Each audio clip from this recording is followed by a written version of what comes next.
Em 1876, Samuel Langhorne Clemens, ou seja, Mark Twain, lança um livro intitulado As Aventuras de Tom Sawyer. O livro é uma obra célebre, icônica, que registra as estripulias infanto-juvenis de um grupo de meninos no rio Mississippi. E o protagonista, Tom Sawyer, é uma figura romântica, um visionário. O ponto de vista do romance é um ponto de vista relativamente tradicional. Existe um narrador culto e a variedade linguística fica instalada genialmente nos diálogos. E ela fica restrita aos diálogos. Nos estágios finais da escritura de As Aventuras de Tom Sawyer, Mark Twain já descobre o potencial narrativo de um dos personagens do livro, Huckleberry Finn. E o próprio Twain, ao terminar de escrever As Aventuras de Tom Sawyer, já começa a trabalhar na sequência do livro, que ele intitula Aventuras de Huckleberry Finn, sem o artigo definido.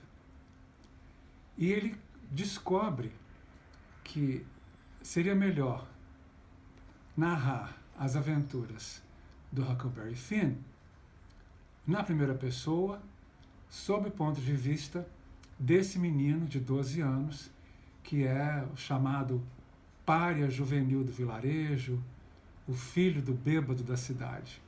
Ele é o parceiro do Tom Sawyer. Então, em 1875, um ano antes de publicar Tom Sawyer, o Mark Twain já começa a trabalhar na história seguinte e muda radicalmente o ponto de vista.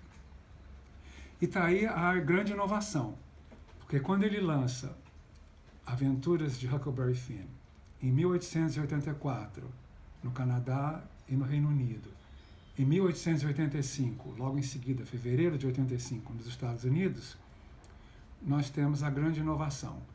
O narrador em primeira pessoa, um menino de 12 anos, talvez a primeira obra literária inteiramente narrada por um menino, e acontece que esse menino é semi-letrado.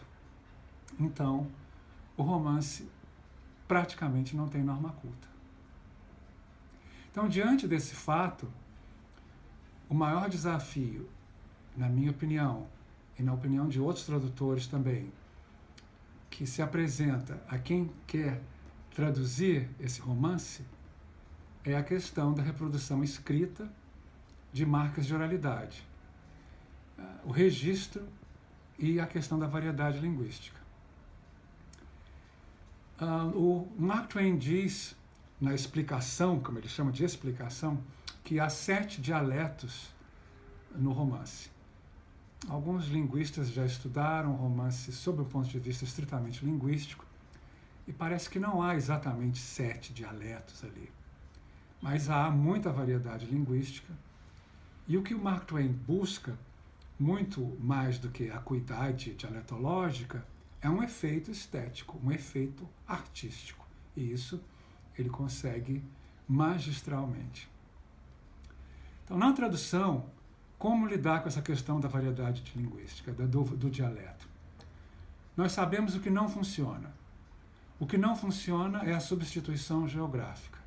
Não adianta eu identificar dialetos regionais no Brasil e substituir, fazer com que esses personagens que notoriamente habitam as margens do rio Mississippi nos Estados Unidos comecem a falar como gaúcho, ou mineiro, ou nordestino, com um léxico como tchê, ocê ou cabra da peste. Então isso não funciona, porque isso distorce, se eu posso recorrer a um paradoxo, a realidade ficcional da obra. Então, o que pode funcionar se a substituição geográfica não funciona? A noção do dialeto social. que a sociolinguística já nos traz, com Labov e Treadgill e outros sociolinguistas. E no Brasil, com o Bagno, por exemplo. Então, se os dialetos existem não apenas em função de região geográfica, mas também em função da formação, do nível sociocultural, do nível de escolaridade do falante, o tradutor pode recorrer à variedade linguística, valendo-se de desvios da norma culta observáveis em falantes de um determinado nível sociocultural. E foi isso que eu pretendi fazer na tradução. Então, o que eu fiz especificamente? Peguei todos os personagens do romance, dividi em 3 grupos. Então, eu tenho o grupo 1, que são os iletrados, onde eu tenho o pai do Huck, Jim e os demais escravos. O grupo 2 são os semiletrados, que são o próprio Huck, Tom Sawyer, os meninos, a tia Sally, tio Silas.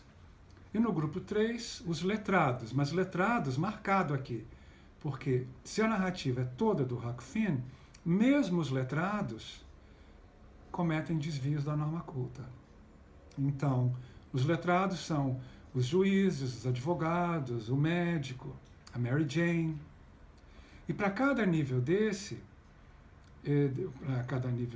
né, eu estabeleci variedades léxico-sintáticas e ortográficas. E elas perpassam a obra como um todo. Então, o desafio da variedade linguística, aqui, no caso dessa tradução, foi enfrentado sob o ponto de vista do nível sociocultural, do nível de escolaridade do falante, e não sob o ponto de vista de região. E concluindo, eu gostaria de dizer da minha satisfação em traduzir esse romance. É um romance que vem comigo desde a minha infância, depois como aluno de letras, depois como docente de letras. Definitivamente é um dos livros que eu levaria para a Ilha Deserta. E o trabalho foi feito com muito elan, e a revisão foi feita com muito rigor, um trabalho de equipe. A edição é primorosa, com mais de 100 das ilustrações originais do Edgar Campbell, e um trabalho que foi feito realmente com muito vigor. E isso merece, porque de fato é uma obra-prima, e o Hemingway estava muito certo quando ele disse em Colinas Verdes da África que não havia nada antes e não houve nada depois de Adventures of Huckleberry Finn. Então foi uma grande satisfação.